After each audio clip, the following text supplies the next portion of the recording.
Esa mañana no fui a buscar unos documentos, fui a buscar mi vida entera, y lo que encontré fue su final.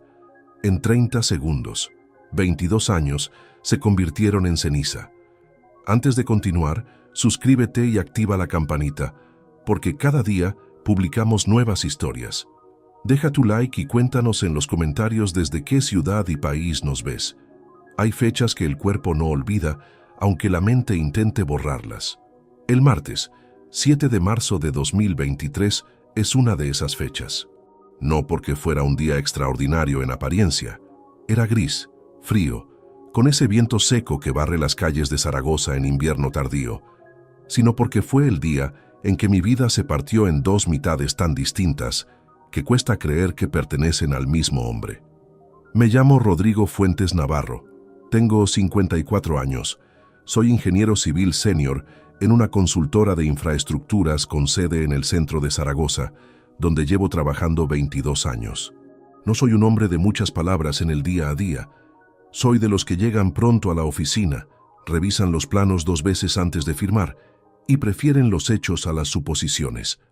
Siempre creí que esa forma de ser me protegía, que un hombre metódico, atento a los detalles, difícilmente podía ser sorprendido. Estaba equivocado. Esa mañana salí de casa a las 8:15, como todos los días. Verónica dormía todavía, o eso creía yo. Ella trabaja como profesora en un instituto a 15 minutos de casa y no entra hasta las 10 los martes. Ese detalle, que durante años me pareció irrelevante, esa mañana adquirió un peso que todavía siento en el pecho cuando lo recuerdo. Llegué al aparcamiento de la oficina, abrí el maletín y lo supe de inmediato. La carpeta azul con los contratos para la reunión de las 9:30 no estaba. La había dejado en la mesa del despacho de casa, encima del informe que estuve revisando la noche anterior. Una distracción pequeña, humana, de esas que le ocurren a cualquiera. En ese momento no le di más importancia que eso. Llamé a Celestino Mora Expósito, mi compañero de trabajo de hace 14 años, y le dije que llegaba 20 minutos tarde, que fuera calentando la reunión.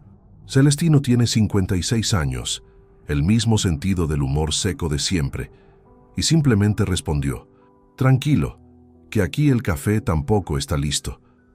Me giré, volví al coche y conduje de regreso a casa. El trayecto son 11 minutos. 11 minutos en los que pensé únicamente en los contratos, en los puntos que quería remarcar en la reunión, en si el cliente iba a aceptar la modificación del plazo de entrega. La cabeza de un ingeniero civil a las 9 de la mañana no tiene espacio para otra cosa que no sea trabajo. Eso también creía yo. Aparqué en la calle, justo detrás del coche de Verónica.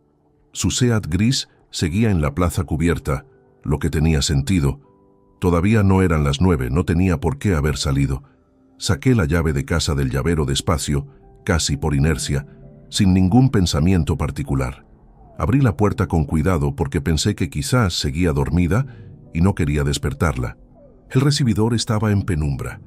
Las persianas del salón seguían bajadas. Hacía ese silencio espeso de las mañanas de invierno cuando la calefacción aún no ha arrancado del todo. Dejé las llaves en el cuenco de cerámica que hay junto a la entrada, el mismo que compramos en un mercadillo en San Sebastián hace 9 años, y avancé por el pasillo hacia el despacho. Fue entonces cuando la escuché. No era un grito, no era un susurro. Era su voz de siempre. La voz con la que me preguntaba si quería más café. La voz con la que leía en voz alta los mensajes del grupo de profesores. La voz que conocía mejor que la mía propia después de 22 años juntos. Tranquila, suave, casi alegre. Ya se fue, ven ya, tienes hasta las 12. Me quedé paralizado en el centro del pasillo. Los pies dejaron de responder. La carpeta azul que había ido a buscar, los contratos, la reunión de las 9:30. Todo desapareció de mi cabeza en una fracción de segundo, como si alguien hubiera apagado un interruptor. La puerta del dormitorio estaba entornada, solo unos centímetros, lo suficiente para que su voz llegara clara al pasillo, lo suficiente para que yo entendiera, sin necesidad de abrir esa puerta, sin necesidad de ver nada, exactamente lo que esas 7 palabras significaban. Ya se fue. Yo era el que ya se fue. Ven ya, tienes hasta las 12. Alguien estaba esperando mi ausencia para entrar en mi casa, en mi dormitorio, con mi mujer. No sé cuánto tiempo estuve parado en ese pasillo. Puede que 30 segundos, puede que 3 minutos. El reloj del pasillo marcaba las 9:08. Ese dato se me quedó grabado con una precisión absurda, como ocurre con los momentos en que el cerebro decide archivar algo para siempre. 9:08. Martes, 7 de marzo de 2023. Respiré una vez, 2 veces. Me obligué a no moverme, a no abrir esa puerta, a no decir nada. Algo dentro de mí, no sé si llamarlo instinto o simplemente el miedo a desmoronarme delante de ella, me dijo que si abría esa puerta en ese momento, lo perdería todo. El control, la ventaja, la posibilidad de responder de manera que importara de verdad. Retrocedí despacio, paso a paso, hacia atrás, sin apartar los ojos de esa puerta entornada. Recogí las llaves del cuenco de cerámica. Salí. Cerré la puerta principal con tanto cuidado que no hizo el menor ruido. Llegué al coche. Me senté. Y durante 43 minutos no fui capaz de hacer absolutamente nada. 43 minutos sentado en el coche sin moverme. Las manos sobre el volante, los nudillos blancos, la vista fija en el portal de mi propio edificio como si fuera la primera vez que lo veía. El motor apagado, el frío de marzo colándose despacio por las rendijas de las ventanillas. En algún momento sonó el teléfono. Era Celestino. «Rodrigo, el cliente ya está aquí. ¿Cuánto tardas?» Escuché mi propia voz responder con una calma que no entiendo todavía cómo fui capaz de fabricar. 10 minutos. Tráele un café y empieza con los planos del tramo norte. Ya entro yo con los contratos. Colgué. Subí al piso. Entré en silencio. El pasillo estaba vacío. La puerta del dormitorio completamente cerrada ahora. No se escuchaba nada. Fui directo al despacho. Cogí la carpeta azul de encima de la mesa exactamente donde la había dejado la noche anterior y salí sin detenerme. Tardé menos de 40 segundos en entrar y salir de mi propia casa. Conduje hasta la oficina con el piloto automático puesto. Aparqué, subí, estreché la mano del cliente. Hablé durante 90 minutos sobre plazos de entrega, sobre modificaciones en el trazado, sobre costes de materiales. Respondí preguntas. Tomé notas. Sonreí en los momentos adecuados. Y en ningún segundo de esa reunión dejé de escuchar aquella voz en el pasillo. «Ya se fue. Ven ya. Tienes hasta las 12». La reunión terminó pasadas las 11. Celestino me detuvo en el pasillo cuando el cliente ya había salido. Me miró con esa atención callada que tienen las personas que te conocen de verdad y dijo simplemente: «Estás muy quieto hoy». No le respondí nada en ese momento. Le puse una mano en el hombro. Seguí caminando hacia mi despacho y cerré la puerta. Me senté frente al ordenador con la pantalla encendida, los documentos del proyecto abiertos, y no leí una sola línea en los siguientes 20 minutos. Estaba haciendo otra cosa. Estaba pensando. Hay 2 maneras de reaccionar cuando el suelo desaparece bajo los pies. Una es caer. La otra es quedarse suspendido el tiempo suficiente para decidir dónde aterrizar. Durante esos 20 minutos, con la puerta cerrada y el ruido sordo de la oficina al otro lado del cristal, tomé la decisión más importante que he tomado en mi vida adulta. No iba a decir nada. Todavía no. No porque me faltara valor, sino porque entendí, con una claridad extraña que no esperaba encontrar en medio de ese dolor, que si abría la boca en ese momento, sin tener nada en la mano, perdía. Verónica lo negaría. Diría que había interpretado mal una llamada, que estaba hablando con una amiga, que me había vuelto paranoico. Y yo no tendría nada. Ninguna prueba, ningún nombre, ningún hecho concreto, más que 7 palabras escuchadas a través de una puerta entornada. Un hombre que lleva 22 años firmando contratos y revisando planos sabe que sin documentación no hay argumento posible. Esa tarde volví a casa a las 8 menos cuarto. Verónica estaba en la cocina. Olía a ajo y a laurel.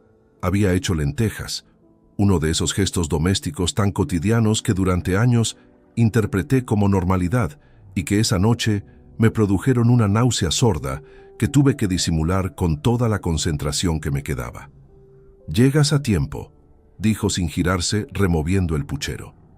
Tuve una reunión larga. Me quité el abrigo. Lo colgué despacio. «¿Cómo ha ido el día?» «Bien. Los de tercero tienen examen la semana que viene. He estado preparando el material». Me senté a la mesa. La observé durante los siguientes minutos con una atención diferente a la de cualquier noche anterior. No con cariño ni con costumbre, con la frialdad clínica de alguien que está catalogando información. Su postura, el tono de su voz, la forma en que colocó los platos sin mirarme demasiado tiempo a los ojos. Cenamos. Hablamos de una gotera en el techo del pasillo del instituto donde ella trabaja. Hablamos de que el vecino del cuarto había aparcado mal otra vez. Hablamos de absolutamente nada importante durante 40 minutos, y cuando ella se levantó a recoger los platos, yo me quedé sentado con la vista en el mantel y pensé que ese hombre que estaba sentado a esa mesa ya no era el mismo que había desayunado allí esa mañana. Las 2 semanas siguientes fueron las más largas que recuerdo haber vivido. Me obligué a mantener una rutina sin fisuras. Salía a la misma hora, llegaba a la misma hora, preguntaba por su día, veía con ella el telediario, apagaba la luz a las 11. Por fuera, nada había cambiado. Por dentro, estaba construyendo algo. Empecé a prestar atención a los detalles que antes dejaba pasar.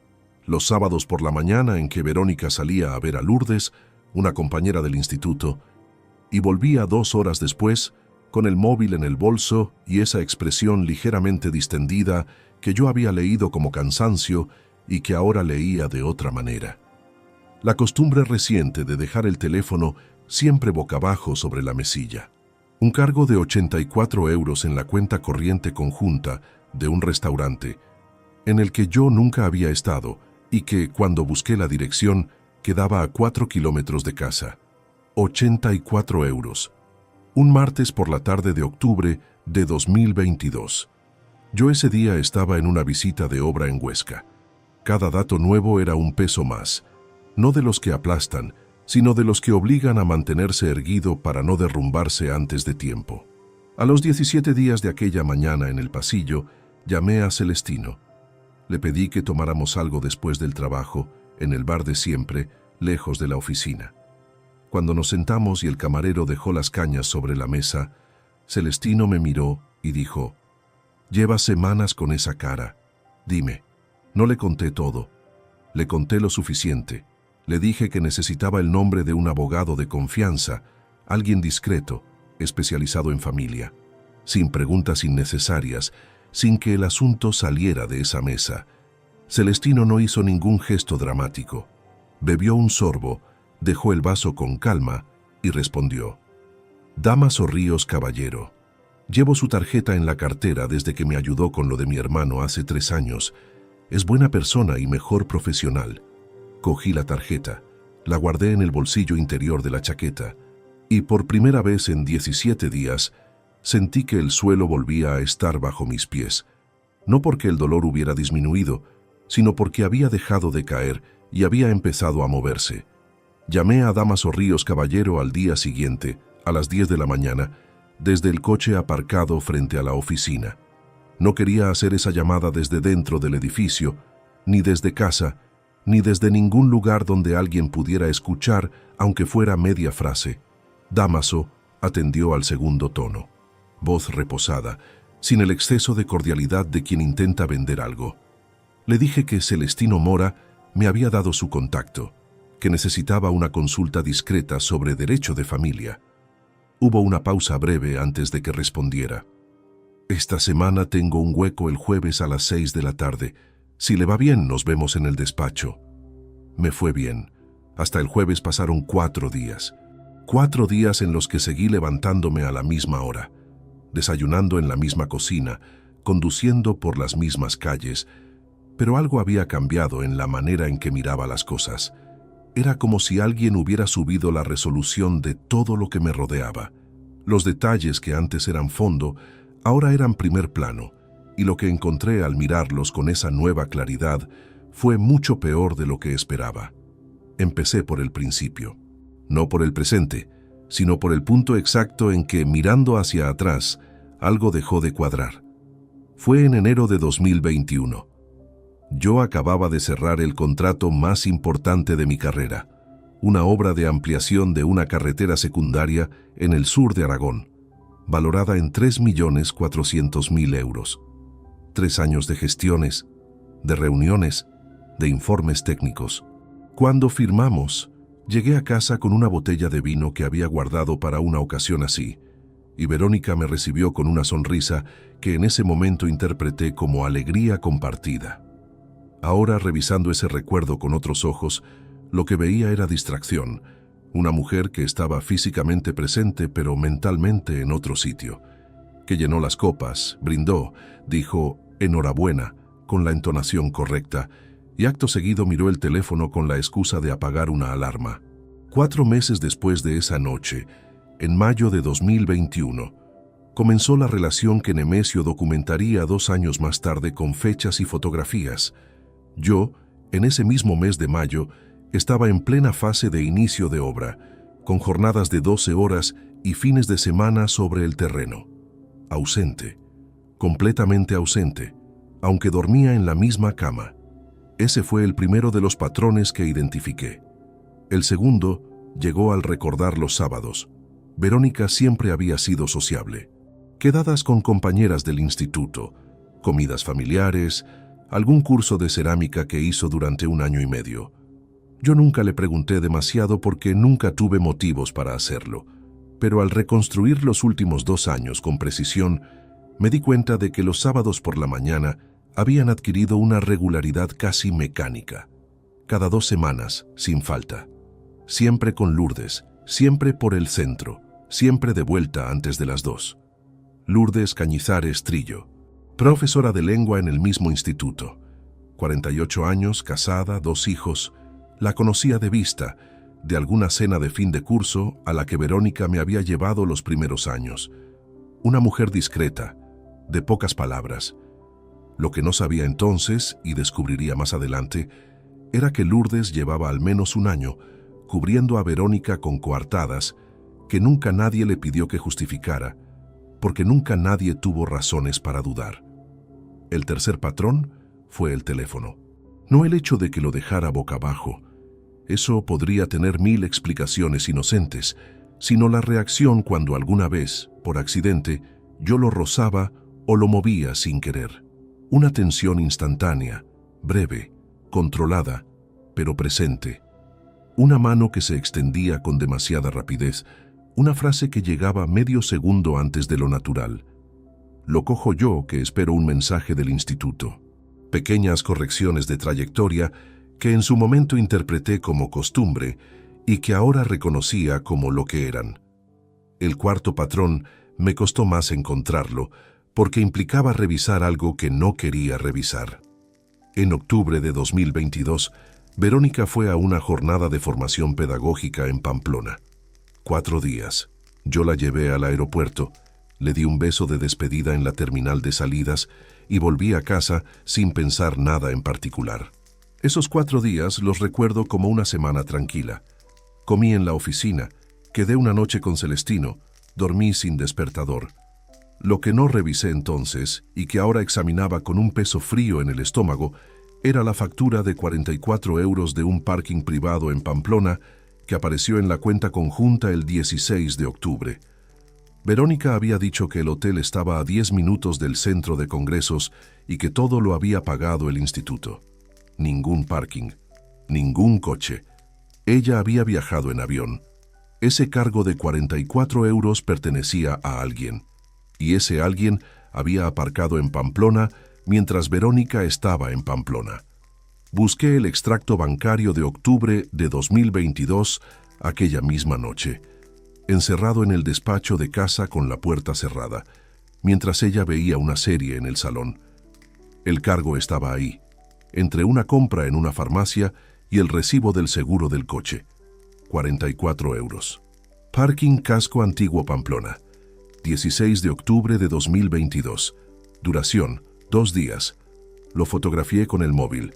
Lo guardé en una carpeta que creé esa noche en el teléfono, protegida con una clave que solo yo conocía, y que llamé con el nombre de un proyecto de obra real para que, si alguien miraba por encima, no significara nada.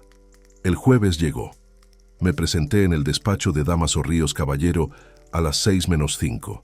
Era un edificio de los años 60, en el barrio de Las Delicias, con una placa de latón en el portal y una sala de espera con 2 sillones y una planta que necesitaba agua. Dámaso salió a recibirme personalmente.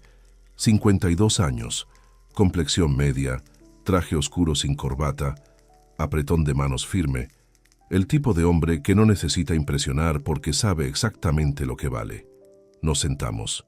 Le expuse la situación con la misma metodología con que presentaría un informe técnico, sin adornos, sin desvíos emocionales, con los datos ordenados por fecha. La mañana del 7 de marzo. Las 7 palabras, los patrones identificados, el cargo del parking de Pamplona. Dámaso escuchó sin interrumpir. Cuando terminé, juntó las manos sobre la mesa y dijo: «Lo que tiene ahora es una sospecha fundada y algunos indicios. Para construir una posición sólida en un proceso de divorcio con causa, necesita documentación verificable, fotografías, registros de comunicaciones, movimientos bancarios contrastados. Hay un profesional con quien trabajo habitualmente para estos casos. Se llama Nemesio Carrasquilla Vidal. Es discreto, metódico y caro, pero en situaciones como la suya, la precisión no es opcional». Asentí. «¿Cuándo podemos empezar?» Dámaso consultó su agenda sin prisa. «La semana que viene, el lunes». Salí del despacho a las 7:20. La calle estaba fría y oscura. Caminé hasta el coche, arranqué el motor y esperé a que la calefacción calentara el habitáculo antes de moverme. En ese momento no sentí alivio ni satisfacción. Sentí algo más parecido a la concentración que precede a una tarea difícil, esa claridad tensa de quien sabe que el trabajo más complicado aún no ha comenzado. Nemesio Carrasquilla Vidal llegó a la primera reunión con un bloc de notas en papel, un bolígrafo y ninguna grabadora visible. 51 años, pelo entrecano cortado sin pretensiones, una chaqueta de pana marrón que debía tener 10 años de uso. Nada en su aspecto sugería eficiencia, todo en su manera de escuchar la confirmaba.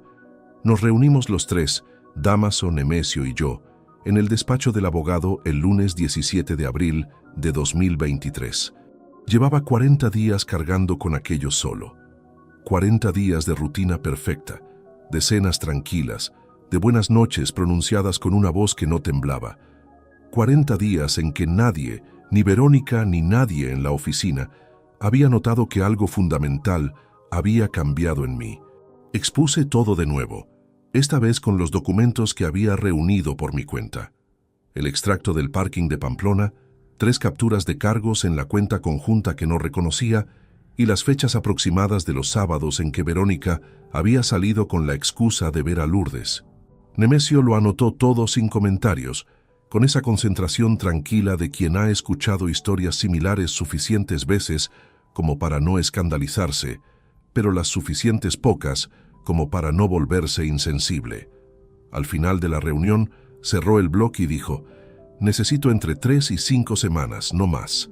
Le informo únicamente a través del señor Ríos, nunca por teléfono directo ni por correo. ¿Conforme?» Conforme. Esas semanas fueron distintas a las anteriores. Las primeras 4 semanas tras el 7 de marzo habían sido un ejercicio de contención pura. No derrumbarse, no reaccionar, no cometer ningún error por impulso. Estas nuevas semanas tenían otra textura. Había algo en marcha, algo que no dependía únicamente de mi capacidad de aguantar, sino de un proceso externo que avanzaba con su propio ritmo mientras yo seguía representando mi papel en casa.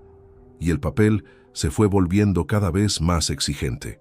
A mediados de abril, Verónica empezó a mostrarse más distendida en casa, más conversadora, más presente en ciertos gestos cotidianos. Me preguntaba qué quería cenar, proponía salir el fin de semana a dar un paseo por el Parque Grande, Comentaba noticias del telediario con más animación de la habitual. En cualquier otro momento de mi vida, habría leído esos gestos como una mejora natural en la dinámica de una pareja con muchos años encima. Ahora los leía como lo que probablemente eran: la relajación de alguien que cree que el peligro no existe, porque nadie le ha dicho que está en peligro. Esa confianza suya era, paradójicamente, lo que me resultaba más difícil de sostener. No el distanciamiento, no la frialdad, sino esa cercanía repentina que llegaba cargada de una falsedad que ella no sabía que yo conocía. Una tarde de la segunda semana de mayo, Verónica entró en el despacho de casa mientras yo ordenaba unos papeles. Fue un momento sin importancia aparente. Entró a buscar un libro que había dejado en la estantería. Estuvo allí menos de un minuto. Pero al salir, su mirada pasó por encima de la mesa, y yo vi el instante exacto en que sus ojos rozaron el borde de un sobre que yo había dejado visible por descuido. El sobre era blanco, sin membrete, con mi nombre escrito a mano. Dentro había una nota de Dámaso recordándome que necesitaba una copia del certificado de matrimonio para el expediente. Nada comprometedor si se leía, pero el solo hecho de que existiera, de que ella lo hubiera visto aunque fuera de reojo, me produjo un frío repentino en la nuca. «¿Qué es eso?», preguntó desde la puerta con un tono completamente neutro. No dudé ni un segundo. Un acuse de recibo del Colegio de Ingenieros.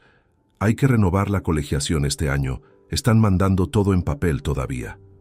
Solté una media sonrisa de fastidio burocrático mientras guardaba el sobre en el cajón con calma estudiada.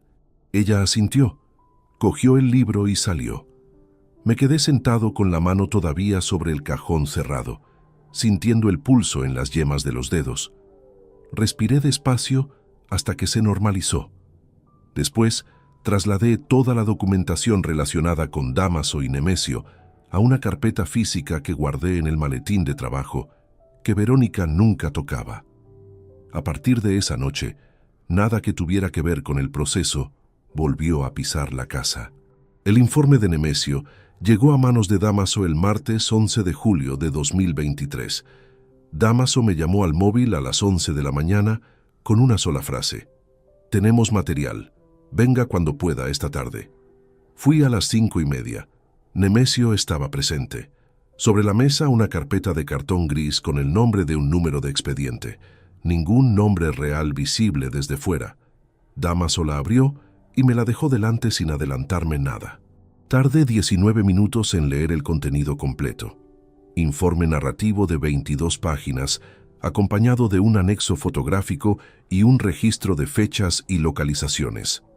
Nemesio había documentado 14 encuentros entre Verónica y Gregorio Ibáñez Peral a lo largo de 11 semanas de seguimiento. 14 encuentros en 11 semanas, lo que indicaba una relación activa, establecida, con una logística que llevaba tiempo funcionando sin contratiempos. Los encuentros tenían lugar principalmente en un piso del barrio de Torrero, a unos 3 kilómetros de nuestra casa. El piso figuraba a nombre de un familiar de Gregorio. Las fechas incluían 4 sábados por la mañana, 3 tardes entre semana y 2 días completos que en el calendario doméstico aparecían cubiertos por excursiones escolares en las que Verónica supuestamente ejercía de acompañante.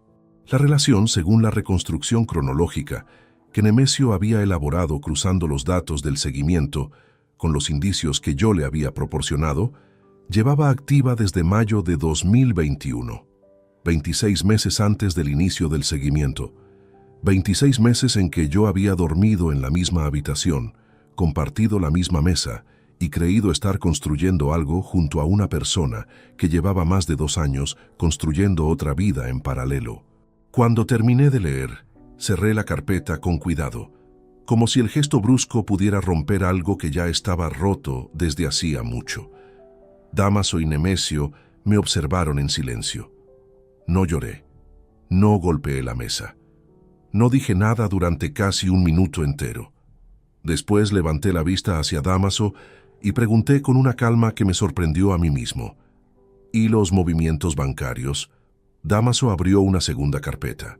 Los extractos que él había solicitado a través del proceso legal mostraban transferencias desde la cuenta conjunta hacia una cuenta a nombre exclusivo de Verónica que yo desconocía. 14 meses de movimientos. El total acumulado ascendía a 28.400 euros. 28.400 euros extraídos con una regularidad casi quirúrgica, cantidades que oscilaban entre los 120 y los 380 euros mensuales, suficientemente pequeñas para no activar ninguna alarma, suficientemente constantes para sumar una cifra que ya no era menor. Nemesio habló por primera vez desde que yo había empezado a leer. El primer movimiento fue en mayo de 2022, 12 meses después del inicio de la relación. Esperó un año antes de empezar a mover dinero. Asentí despacio. Un año de margen. Un año para asegurarse de que la situación era estable antes de añadir el componente económico. Recogí los documentos, los guardé en el maletín y me despedí de los dos con un apretón de manos. Salí a la calle. El sol de julio todavía calentaba a las 7 de la tarde y la gente pasaba por la acera con esa ligereza de quien no lleva nada pesado encima. Yo llevaba 28.400 euros y 26 meses de traición documentada en un maletín de cuero negro, y por primera vez desde el 7 de marzo sabía exactamente lo que iba a hacer con todo eso. Hay una diferencia entre saber algo y tener ese algo documentado en 22 páginas con anexo fotográfico. La primera condición te destroza por dentro. La segunda te reorganiza. No te cura. Eso sería demasiado simple, pero te da una arquitectura sobre la que apoyarte cuando las piernas amenazan con ceder. Volví a casa esa noche con el maletín en el asiento del copiloto y una sola idea fija. Nadie podía notar nada. Ni esa noche, ni la siguiente, ni en las semanas que quedaban por delante. El proceso legal que Dámaso iba a iniciar requería tiempo. Reorganizar los bienes en la medida que la ley permitía requería tiempo. Y mientras ese tiempo transcurría, yo tenía que seguir siendo el mismo Rodrigo de siempre.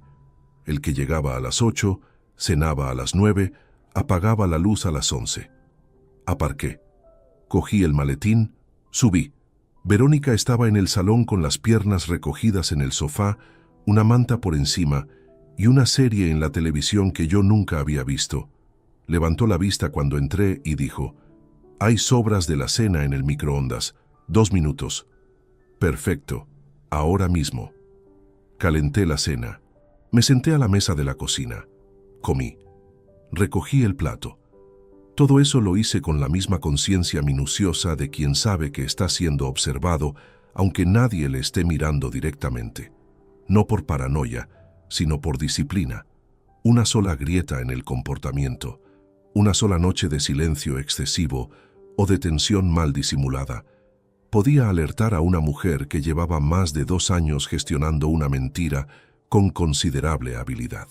Los días siguientes establecieron un patrón nuevo, invisible para cualquiera que no fuera yo. Por las mañanas, antes de salir, dedicaba entre 20 y 30 minutos en el despacho a lo que había decidido llamar mentalmente el expediente. No el de Dámaso. Ese estaba a salvo en el maletín que guardaba en el armario de la oficina, sino el mío propio, un cuaderno pequeño de tapas negras donde anotaba con letra apretada todo lo que consideraba relevante para el proceso. Conversaciones que recordaba, fechas de ausencias, gastos que había pasado por alto, nombres mencionados de manera casual. No porque Dámaso me lo hubiera pedido, sino porque ese ejercicio de escritura era la única manera que encontré de procesar lo que sentía sin que se desbordara. Una mañana de finales de julio, Verónica pasó por delante de la puerta entreabierta del despacho mientras yo escribía. Cerré el cuaderno con naturalidad, como quien termina una anotación de trabajo, y seguí revisando unos planos que tenía extendidos sobre la mesa. Ella siguió de largo sin detenerse, pero durante los siguientes 3 minutos estuve absolutamente inmóvil, con los oídos atentos a cualquier sonido que indicara que había vuelto sobre sus pasos. No volvió. La prueba más difícil llegó una noche de la primera semana de agosto. Eran las 12:30. Yo llevaba un rato sin poder dormir, mirando el techo con esa quietud tensa que se parece al descanso pero no lo es, Verónica dormía a mi lado, o eso parecía, con esa respiración lenta y regular que conocía de memoria. En algún momento se movió, se giró hacia mí y apoyó la mano en mi pecho con un gesto completamente dormido, de esos que no tienen intención ni significado consciente. Me quedé rígido. No fue rabia lo que sentí en ese instante. Fue algo más complicado y más incómodo que la rabia. Una mezcla de dolor genuino y de repulsión hacia mí mismo por seguir sintiendo ese dolor. Porque una parte de mí, la parte que había construido 22 años junto a esa mujer, reconocía ese gesto. Lo había recibido cientos de veces. Lo había interpretado siempre como una forma mínima y dormida de afecto. Ahora era simplemente el gesto de alguien que no sabía que ya no tenía derecho a hacerlo. Permanecí inmóvil durante 17 minutos, con su mano sobre mi pecho y los ojos abiertos en la oscuridad, hasta que ella volvió a girarse hacia el otro lado y la distancia natural del colchón se restableció entre los dos. Entonces me levanté despacio, fui al baño, abrí el grifo del agua fría y me mojé la cara 3 veces seguidas. Me miré en el espejo. El hombre que me devolvía la mirada tenía ojeras, tenía la mandíbula apretada y tenía los ojos de alguien que lleva meses cargando algo que pesa mucho más de lo que aparenta. Le dije en silencio, solo con el pensamiento, lo que no podía decir en voz alta todavía. Queda poco. En paralelo a todo eso, Dámaso había comenzado a mover piezas en el plano legal. La legislación española en materia de separación de bienes dentro del régimen de gananciales, que era el nuestro, permite determinadas reorganizaciones patrimoniales siempre que se realicen dentro de los cauces legales y no constituyan ocultación fraudulenta. Dámaso conocía esos cauces con la precisión de quien los ha recorrido muchas veces. Me explicó en una reunión de mediados de agosto, con un plano esquemático dibujado a mano sobre un papel, exactamente qué podía moverse, cómo y en qué plazo. Una parte de los ahorros personales que yo había acumulado antes del matrimonio y que permanecían mezclados con el patrimonio común, podía ser reclamada como bien privativo con la documentación adecuada. Dámaso había localizado los contratos bancarios originales, las declaraciones de la renta de los primeros años y varios justificantes de transferencias anteriores a la boda que probaban el origen de esos fondos.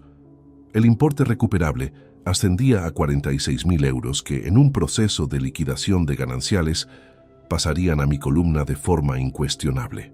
Además, la cuenta a la que Verónica había derivado los 28.400 euros, sin mi conocimiento ni consentimiento, constituía, según Dámaso, una disposición unilateral de bienes gananciales. En un proceso con causa probada, ese importe sería contemplado en la liquidación final. ¿Cuándo presentamos?, pregunté. Cuando usted me diga. El expediente está listo, solo necesito su confirmación. Lo miré un momento. Pensé en el pasillo, en las 9:08 del reloj, en los 43 minutos sentado en el coche sin mover un músculo, en la mano sobre mi pecho en la oscuridad. Todavía no, respondí. Quiero hacer esto en el momento y en el lugar adecuados, no en un papel enviado por correo. Dámaso asintió sin añadir nada. Era el tipo de abogado que entiende que hay decisiones que pertenecen al cliente, no al proceso. Agosto terminó. Septiembre llegó con los primeros días de temperatura más suave, y las calles de Zaragoza recuperando el movimiento después del verano. Verónica volvió al instituto. Yo volví a la cadencia habitual de la obra. La vida doméstica continuó su representación con una fidelidad que a veces me resultaba casi surrealista. 2 personas compartiendo espacio, horarios y conversaciones intrascendentes. Una de ellas sin saber que la otra llevaba meses preparando el final de todo eso.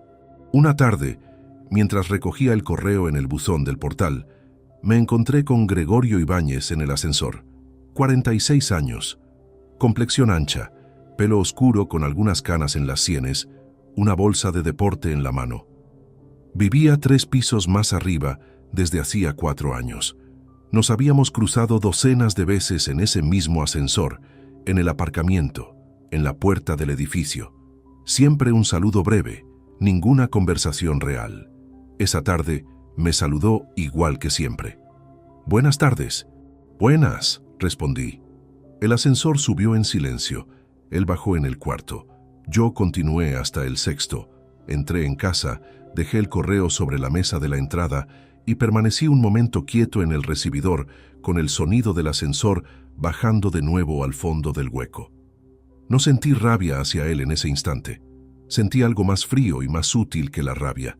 Sentí la certeza absoluta de que cada segundo que faltaba para el final era un segundo que yo controlaba y ellos no. La primera semana de septiembre de 2023 tenía la textura de las semanas que preceden a algo inevitable. No lo digo con dramatismo, lo digo como dato técnico.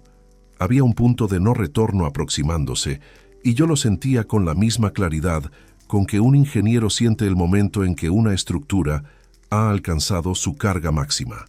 No hace falta que nada se rompa todavía para saber que va a romperse. Dámaso me citó el miércoles 6 de septiembre a las 6 de la tarde. Esa mañana me levanté a las 6:15 como siempre.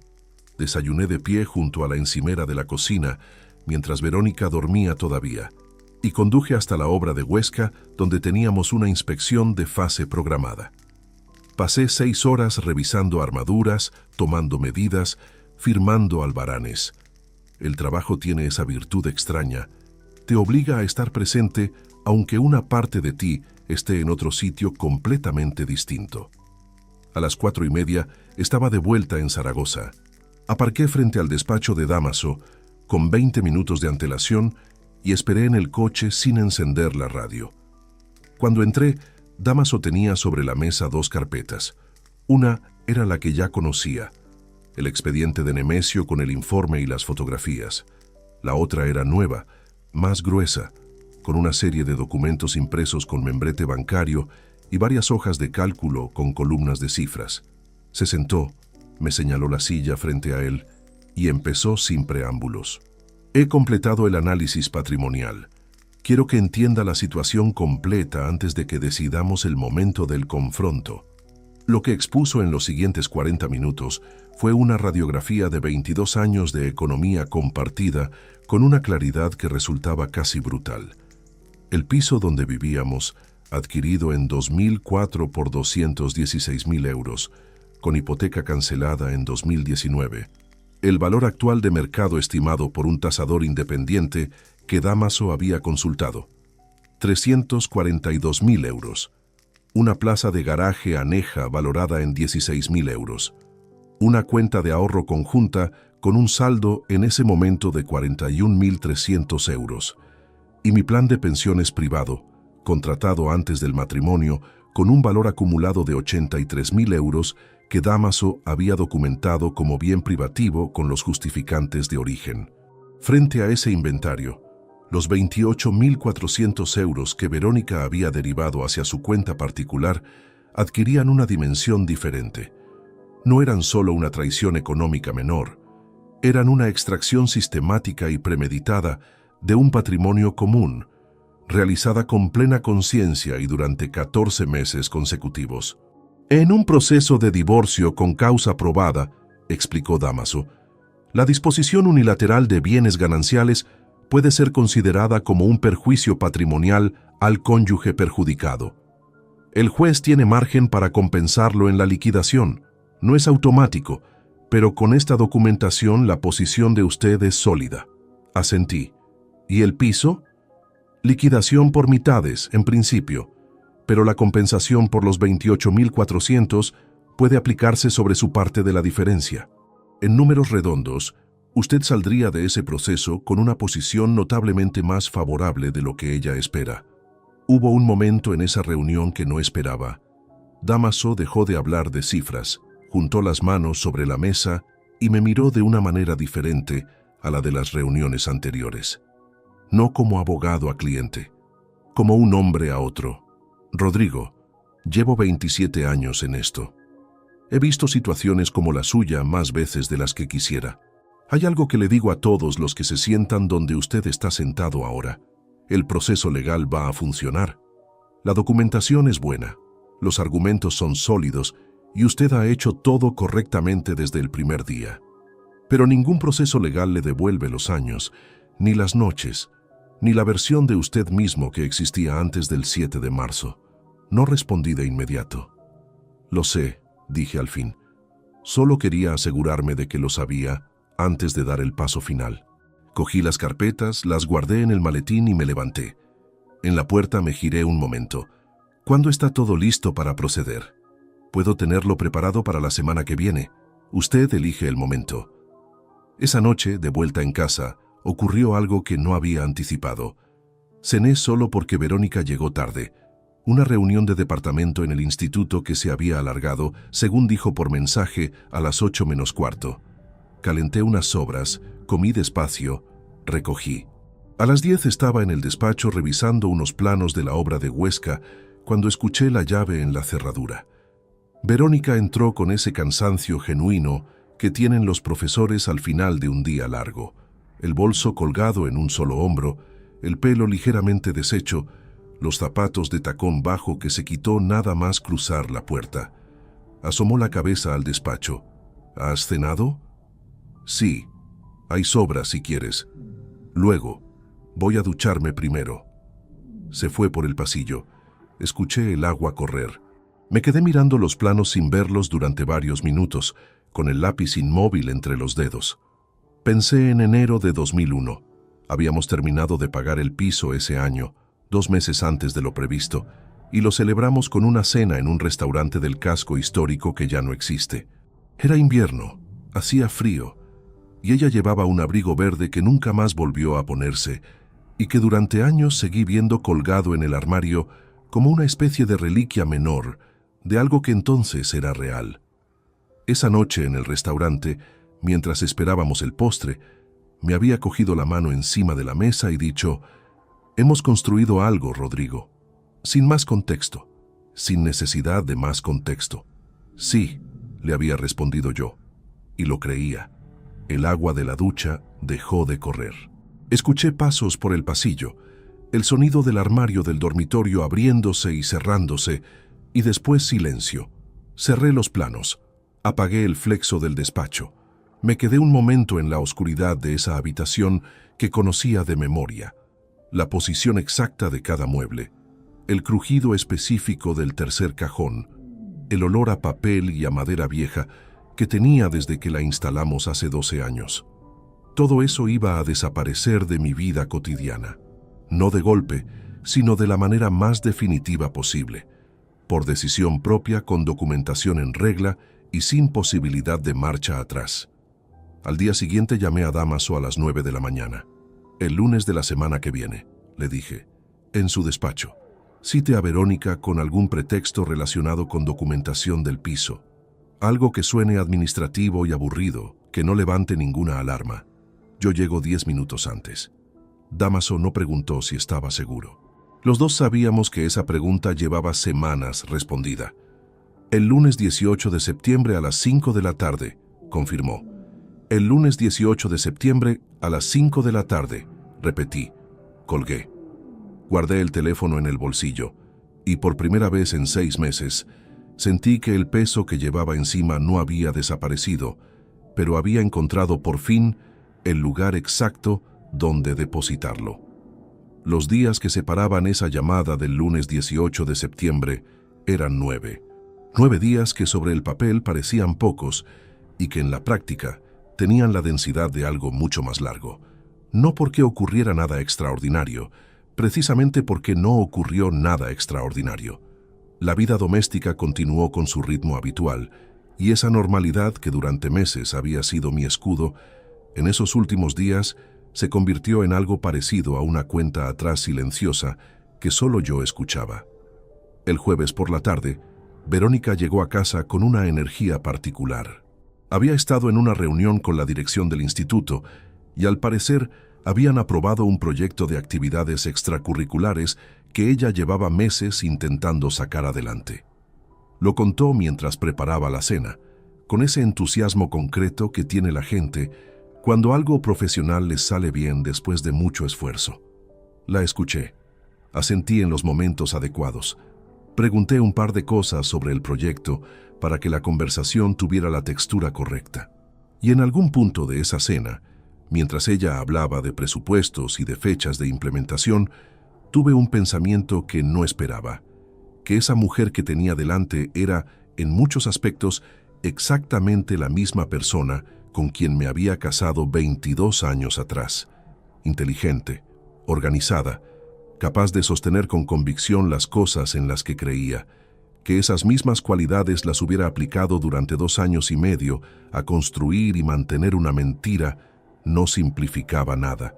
Solo lo hacía más complicado de sostener en la cabeza. El viernes por la mañana, Dámaso me confirmó por una llamada breve que Verónica había aceptado la cita sin hacer ninguna pregunta. Le había dicho su secretaria que había un trámite pendiente relacionado con la actualización del registro de la propiedad del piso, algo completamente verosímil, del tipo de gestión administrativa que la gente pospone indefinidamente y que cuando un profesional lo convoca no genera ninguna sospecha. ¿Confirmado el lunes a las 5? Pregunté. Confirmado. Ella llega a las 5, usted a las 4:50. Colgué y me quedé un momento con el teléfono en la mano en el aparcamiento de la obra de Huesca donde había recibido la llamada. A mi alrededor, los operarios trabajaban con el ruido constante de maquinaria y hormigón. Ese ruido, que normalmente era simplemente el fondo sonoro de mi jornada, ese día me resultó extrañamente reconfortante. Algo que funcionaba según sus propias reglas, algo que no tenía doble fondo. El sábado fue el día más difícil de esa semana final. Verónica salió a las 10:30. Dijo que iba a ver a Lourdes, que volvía para comer. Lo dijo con la misma naturalidad de siempre, cogiendo las llaves del cuenco de cerámica del recibidor, ajustándose el bolso en el hombro. Me quedé en casa. No hice nada productivo en las 2 horas y media siguientes. Intenté leer. No pude concentrarme más de 3 párrafos seguidos. Puse el televisor y lo apagué a los 10 minutos. Terminé sentado en el sillón del salón con una taza de café que se enfrió sin que la tocara, mirando por la ventana la calle de abajo, con ese estado mental que no es pensamiento, sino algo anterior al pensamiento, una especie de procesamiento sordo que ocurre por debajo de las palabras. Pensé en el hombre que era antes del 7 de marzo. No con nostalgia exactamente, sino con la curiosidad distante de quien examina una versión antigua de sí mismo. Ese Rodrigo llegaba a casa tarde con frecuencia. Se llevaba a trabajo los fines de semana. Postergaba conversaciones que habrían requerido presencia emocional porque siempre había algo más urgente en el horizonte profesional. No era un hombre frío, pero era un hombre cuya atención tenía un destino prioritario, y ese destino rara vez era el salón de su propia casa. No lo digo para justificar nada de lo que ella hizo. No existe justificación, pero sí lo digo porque la honestidad, en este punto de la historia, me parece más importante que la comodidad de presentarme como víctima sin matices. Había fallado en cosas, no en la traición, eso era exclusivamente suyo, sino en la presencia. En los años en que el trabajo se convirtió en el argumento permanente para no estar del todo. Verónica volvió a las 2:45. Comimos. Por la tarde vimos una película. El domingo transcurrió sin incidentes. El lunes 18 de septiembre amaneció con nubes bajas y una humedad que pegaba la ropa al cuerpo desde primera hora. Fui a la oficina, atendí 2 llamadas, revisé un informe de mediciones que tenía pendiente. A las 4:20 le dije a mi asistente que tenía una gestión fuera y que no volvía. Llegué al despacho de Dámaso a las 4:48. Él me esperaba de pie junto a su mesa, con las 2 carpetas ya colocadas en posición sobre el tablero. La del informe de Nemesio a la izquierda, la del análisis patrimonial a la derecha. Había una tercera silla frente a la mesa, ligeramente separada de la mía. Para ella. Nos sentamos. El despacho olía a papel impreso y a café reciente. El reloj de pared sobre la estantería marcaba las 4:52. ¿Cómo está?, preguntó Dámaso. Listo. A las 5 en punto sonó el interfono de recepción. La secretaria anunció a Verónica Salas Montero. Escuché sus pasos en el pasillo, ese sonido particular de sus zapatos de tacón bajo sobre suelo de madera. Un sonido que conocía desde hacía 22 años y que en ese momento me llegó desde una distancia que no era física.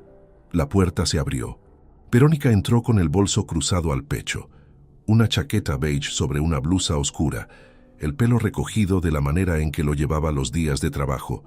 Miró a Dámaso primero, luego me vio a mí, y durante una fracción de segundo, menos de un segundo, pero suficiente para que yo lo registrara con claridad, algo cruzó su expresión que no era sorpresa del todo. Era más parecido a una alarma pequeña, casi imperceptible, que se activó y se apagó casi simultáneamente. Se sentó en la tercera silla. «No sabía que ibas a estar tú», dijo mirándome. «Ya». Mantuve la voz completamente plana. «Han surgido algunos temas que es mejor tratar juntos». Dámaso tomó la palabra antes de que el silencio pudiera adquirir demasiado peso. «Señora Salas, gracias por venir. Hay documentación que necesito que ambos revisen». Abrió la carpeta del análisis patrimonial y colocó la primera hoja frente a ella. Verónica bajó la vista hacia los papeles. Los leyó. Los leyó una segunda vez. Y en ese momento, con sus ojos todavía sobre esa primera página, yo coloqué sobre la mesa, con calma y sin decir nada, la fotografía que Nemesio había tomado el 14 de junio de 2023 a las 11:15 de la mañana frente al portal del edificio de Torrero. En la fotografía salían dos personas. Una era Gregorio Ibáñez Peral, la otra era mi esposa. El silencio que siguió a esa fotografía sobre la mesa tenía una densidad diferente a cualquier silencio que hubiera experimentado en ese despacho hasta entonces. No era el silencio de quien piensa, era el silencio de quien ha sido alcanzado por algo que no esperaba y necesita unos segundos para entender la magnitud del impacto. Verónica no apartó la vista de la fotografía de inmediato. La miró durante 4 o 5 segundos completos, una eternidad en ese contexto, con una inmovilidad que no era serenidad, sino su opuesto exacto. El estado de quien ha dejado de procesar porque el sistema se ha saturado. Después levantó los ojos hacia mí. «Rodrigo, todavía no», lo dije sin subir el tono, sin agresividad, con la misma cadencia con que le habría pedido que esperara su turno en cualquier conversación ordinaria. «Primero los documentos». Dámaso colocó frente a ella la segunda hoja del análisis patrimonial, el desglose de los movimientos bancarios, las fechas, los importes, la cuenta de destino a su nombre, 14 meses de transferencias listadas en orden cronológico con una precisión que no dejaba ningún margen de interpretación. Verónica miró esa hoja. La mandíbula se tensó levemente. Sus manos, que habían estado quietas sobre el bolso en su regazo, se cerraron despacio alrededor del asa de cuero. «Eso es dinero mío también», dijo. La voz le salió más baja de lo habitual, pero con una firmeza refleja de quien responde antes de haber terminado de pensar. «Es dinero de los dos», respondí. «Gananciales, gestionado de manera unilateral sin mi conocimiento ni consentimiento durante 14 meses consecutivos. Dámaso puede explicarte las implicaciones legales si quieres». Dámaso explicó. Lo hizo con esa precisión clínica que tienen los profesionales que han dado ese tipo de explicaciones muchas veces, sin crueldad, sin dramatismo, con la claridad neutra de quien expone hechos cuyas consecuencias no son su responsabilidad personal. Habló de disposición unilateral de bienes gananciales, de la documentación disponible, de lo que un juez podría considerar al respecto en el marco de un proceso de separación con causa probada. Mientras Dámaso hablaba, yo observé a Verónica. Vi el momento exacto en que la negación se dio. No fue dramático, no hubo gesto brusco ni expresión desbordada. Fue algo más interno y más visible por eso, una especie de reajuste en la postura, un ligero hundimiento en los hombros que duró menos de 2 segundos. El tiempo suficiente para dejar ver que la estructura que había sostenido la compostura hasta ese punto estaba perdiendo consistencia. «¿Cuánto tiempo llevas preparando esto?», preguntó. Me miraba directamente ahora. «Desde el 7 de marzo. Procesó eso. Vi cómo lo procesaba, los ojos moviéndose levemente, como quien hace un cálculo rápido hacia atrás en el tiempo.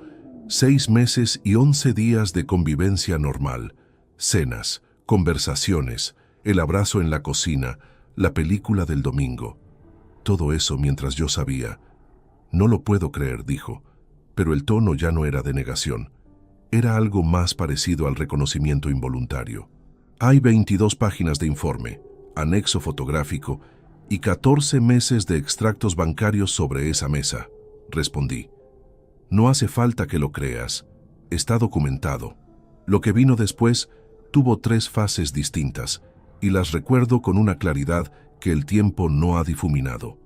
La primera fue el intento de reducir el alcance. Verónica empezó a hablar con una cadencia más rápida, más controlada, buscando el ángulo desde el que la situación pudiera parecer menos definitiva. Que las fotografías no probaban lo que yo creía que probaban. Que las transferencias tenían una explicación. Que llevábamos años con problemas que yo me había negado a ver. Escuché todo eso sin interrumpir.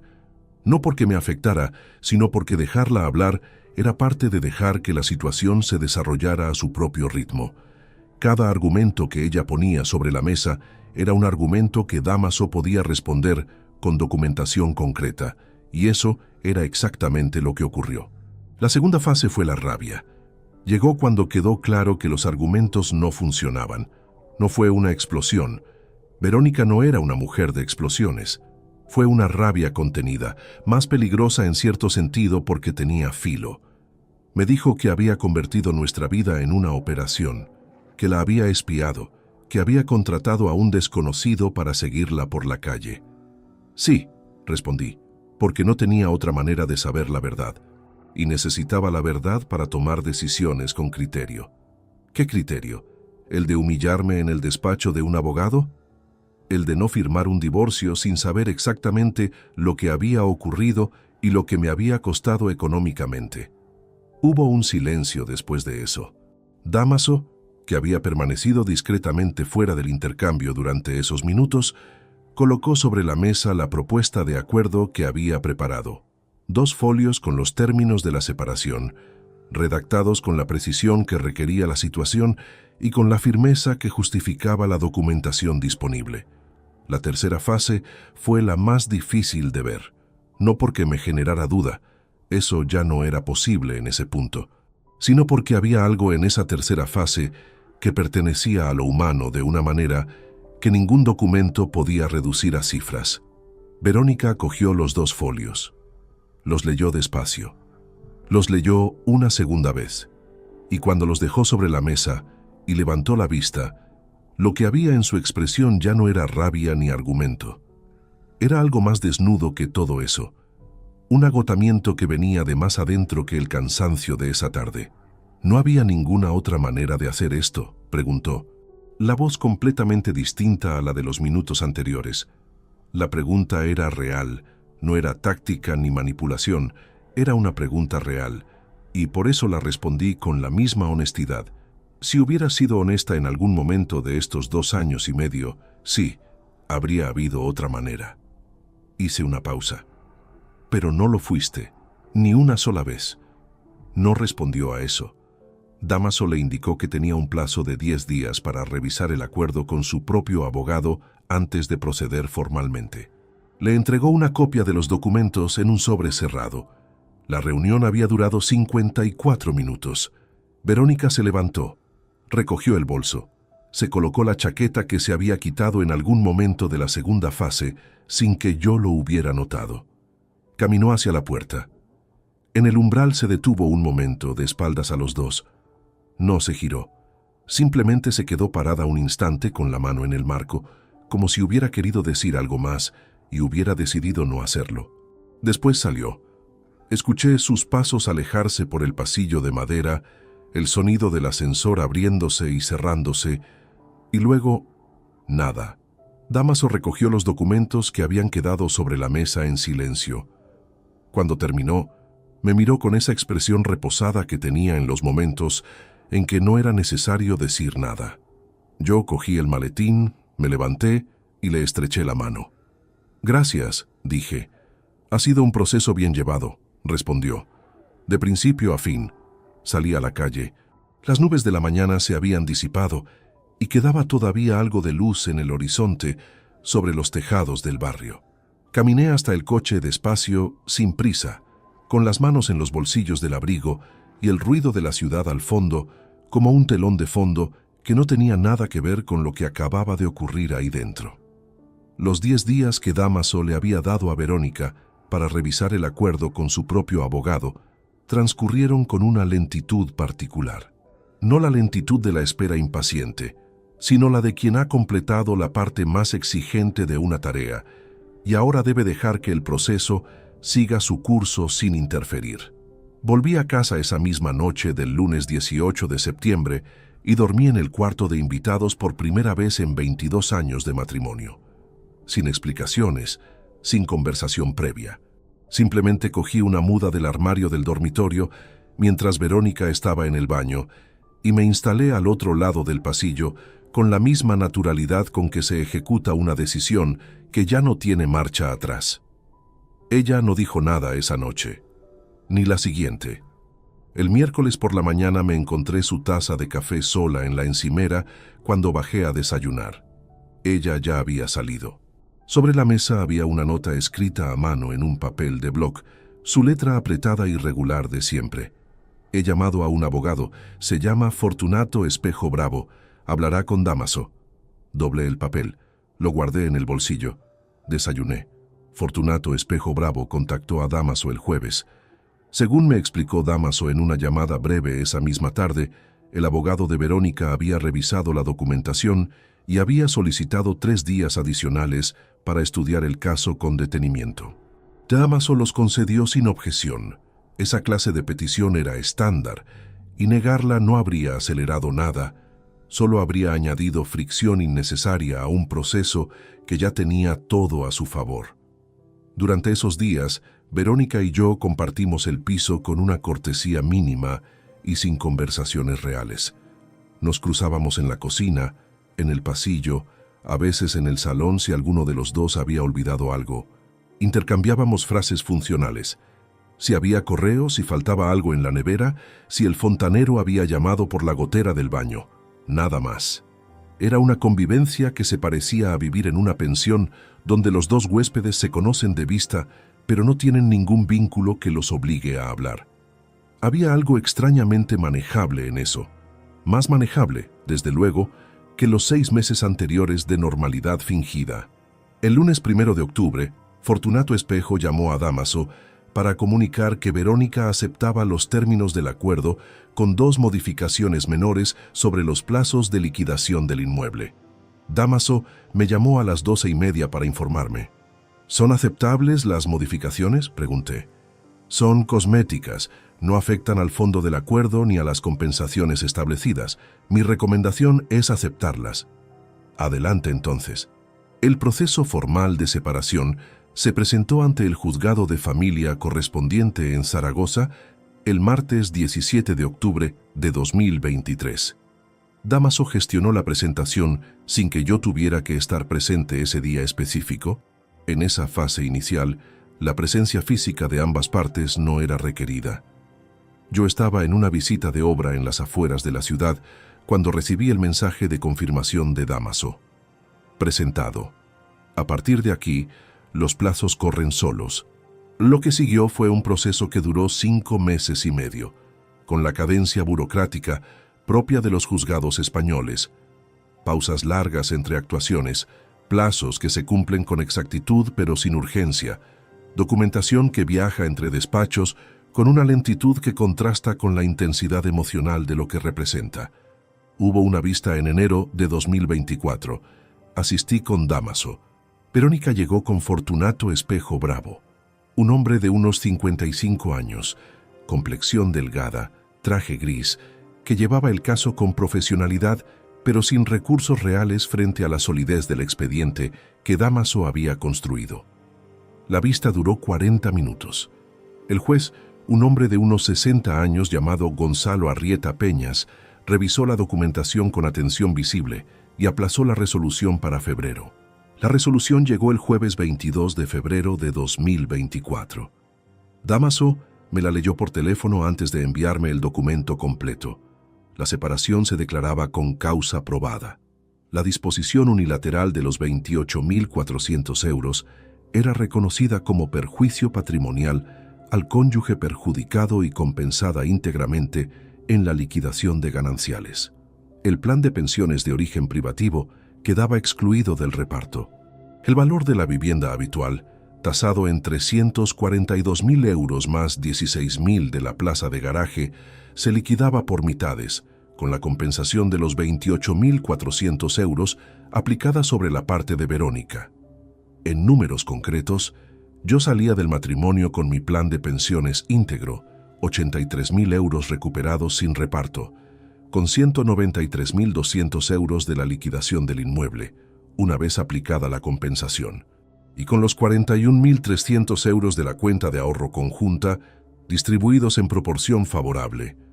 Verónica salía con 150.000 euros de la liquidación del piso, la mitad de los ahorros conjuntos y una cuenta particular de la que había dispuesto 28.400 euros que ahora ya no podía defender como propios. Gregorio Ibáñez Peral desapareció del edificio antes de que el proceso judicial concluyera. Un vecino del Quinto me comentó en el ascensor, a finales de noviembre, que había visto un camión de mudanzas un sábado por la mañana y que el piso llevaba semanas vacío. No pregunté a dónde había ido. No me importaba a dónde había ido. Lo que sí supe, por un canal que no voy a especificar, es que en el instituto donde Verónica trabajaba, el asunto había circulado con discreción pero sin desaparecer del todo. Esas cosas nunca desaparecen del todo en un lugar de trabajo donde la gente se conoce desde hace años. Lourdes Cañizares. Trillo, la compañera que había ejercido de coartada durante meses, había pedido el traslado a otro centro a principios de curso, también sin explicaciones públicas. No busqué ninguno de esos efectos secundarios, simplemente ocurrieron, como ocurren siempre las consecuencias cuando una verdad lleva suficiente tiempo comprimida. El martes 26 de marzo de 2024, exactamente 12 meses y 19 días después del 7 de marzo de 2023, Dámaso me entregó la resolución judicial firme y los últimos documentos de la liquidación con su firma al pie. Estreché su mano en la puerta del despacho. «¿Cómo se encuentra?», preguntó. Pensé en la respuesta unos segundos antes de darla.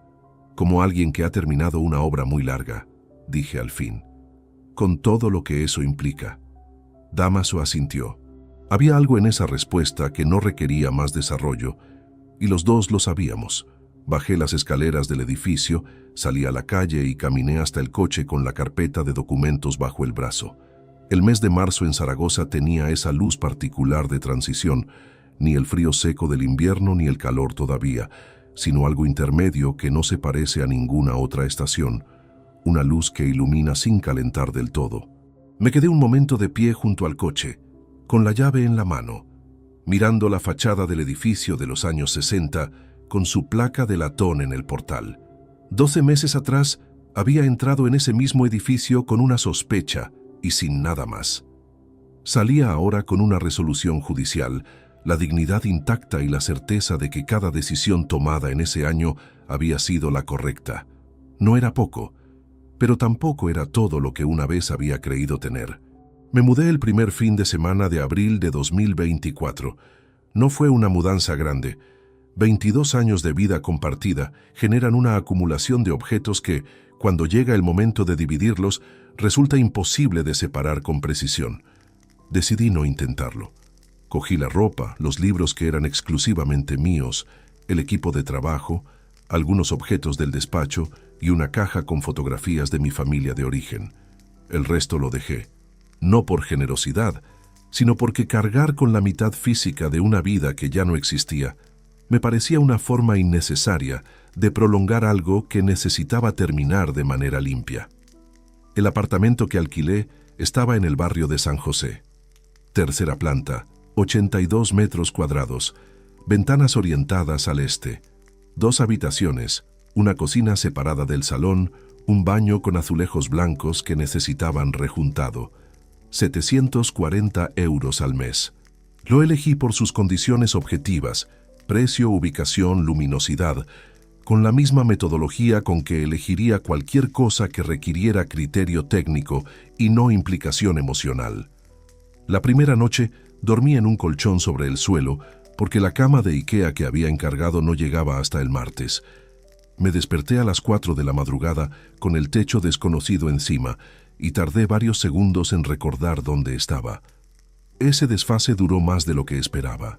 Abril fue un mes de ajustes que nadie te explica cuando atraviesas un proceso como ese.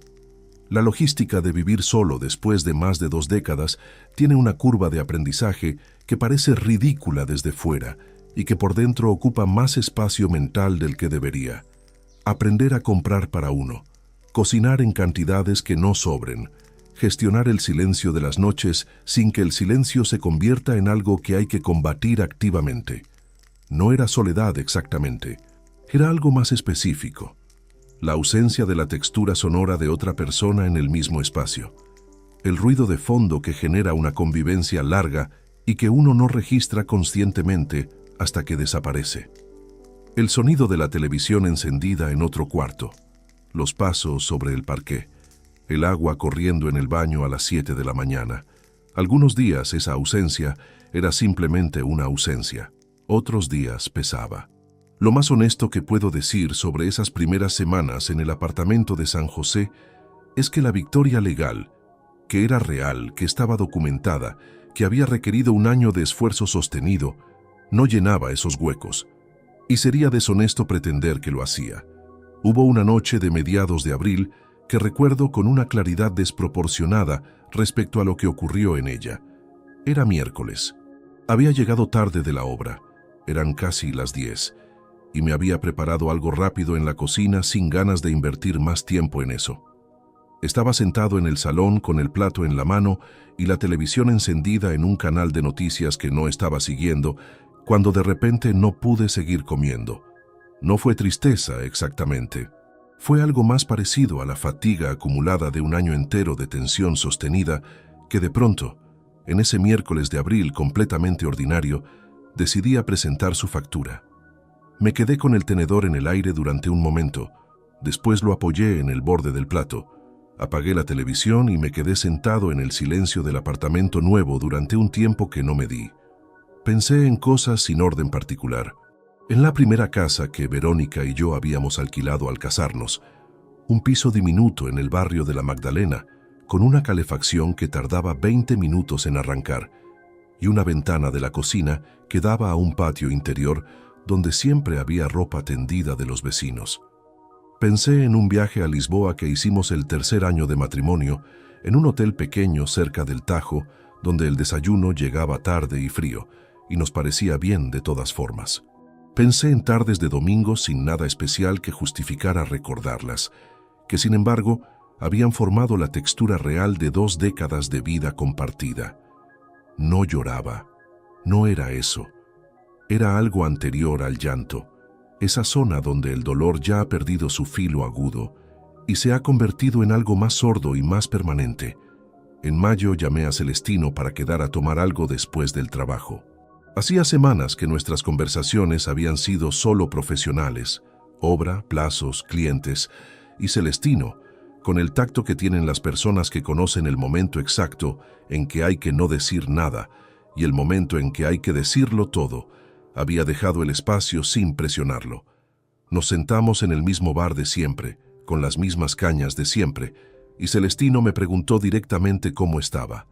Le dije la verdad, que estaba bien en los términos objetivos, legalmente resuelto, económicamente estable, profesionalmente intacto, y que al mismo tiempo había días en que el apartamento de 82 metros cuadrados era demasiado silencioso, y los recuerdos de 22 años no se organizaban con la misma claridad que un expediente jurídico. Celestino escuchó sin interrumpir. Cuando terminé, bebió un sorbo largo y respondió: «Lo que describes no es debilidad. Es lo que queda cuando el esfuerzo termina y el cuerpo por fin tiene permiso para acusar el golpe». No era una frase especialmente elaborada, pero era exacta.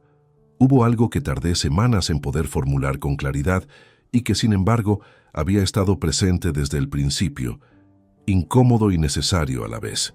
una parte de lo que había ocurrido, no la traición, no los 28.400 euros, no los 26 meses de mentira, sino algo anterior a todo eso, algo que pertenecía a los años en que ninguna de esas cosas existía todavía, había tenido que ver conmigo. Había sido un hombre presente en lo esencial y ausente en lo cotidiano durante demasiado tiempo. No de manera dramática ni reconocible en ningún momento concreto, sino con esa ausencia acumulativa y silenciosa que tienen los hombres que confunden la responsabilidad económica con la presencia real, que llegan tarde porque el trabajo lo requería y creen que eso lo justifica todo, que posponen la conversación difícil porque siempre hay algo más urgente en el horizonte y la conversación puede esperar. La conversación siempre puede esperar, hasta que deja de poder esperar. No lo digo para distribuir culpa de manera equitativa. Lo que ella hizo fue exclusivamente suyo, tomado con plena conciencia durante más de 2 años. Pero la honestidad que me había exigido durante todo ese proceso no podía detenerse en la puerta de lo cómodo. Había cosas que podría haber hecho de otra manera, años en que podría haber estado más. Y esa conciencia, a diferencia de la rabia o del dolor agudo, no desaparecía con el tiempo, se quedaba, se integraba, y te cambiaba de una manera que ningún documento puede certificar, pero que es quizás la transformación más real de todas las que había atravesado en ese año. A finales de junio, el apartamento de San José empezó a parecerse a un lugar donde vivía alguien, no por los muebles ni por la decoración, sino por esa acumulación invisible de hábitos y presencias pequeñas que convierte un espacio en algo propio. El libro abierto sobre la mesilla, el café de las mañanas junto a la ventana orientada al este, los planos de obra extendidos sobre la mesa del salón los jueves por la tarde, una vida nueva que no era mejor ni peor que la anterior, que era simplemente distinta y que había sido elegida con toda la conciencia que tiene una decisión tomada después de un año de mirar las cosas sin apartar la vista. El verano de 2024 pasó con una cadencia que no había experimentado en muchos años. Sin la estructura de una vida compartida que organiza el tiempo de manera invisible, los meses tenían una textura diferente, más abierta, menos predecible, con espacios que antes estaban ocupados por la inercia de la convivencia y que ahora simplemente estaban disponibles.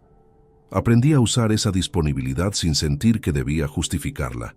Los sábados por la mañana salía a caminar sin destino fijo, algo que no había hecho desde los años anteriores al matrimonio. No por ejercicio ni por ningún propósito concreto, sino por el simple hecho de moverse sin tener que llegar a ningún sitio en un tiempo determinado. Zaragoza a las 8 de la mañana de un sábado de julio tiene una luz y un silencio que la ciudad de las horas punta no permite ver. Aprendí a conocerla de esa manera, como si fuera una ciudad nueva aunque llevara más de 20 años viviendo en ella. En agosto cogí una semana de vacaciones y conduje hasta la costa de Tarragona sin reserva previa.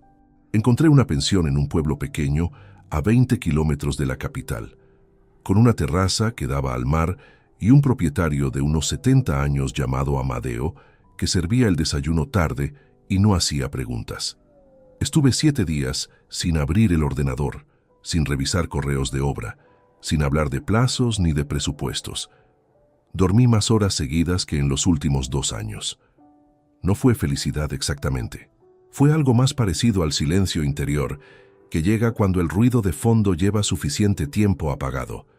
En septiembre, justo cuando se cumplía un año del lunes 18 en el despacho de Dámaso, recibí una llamada de un cliente nuevo, una empresa constructora de Huesca, con un proyecto de infraestructura vial en la provincia, quería un consultor externo de confianza para la supervisión técnica. Me lo habían recomendado a través de un contacto del Colegio de Ingenieros.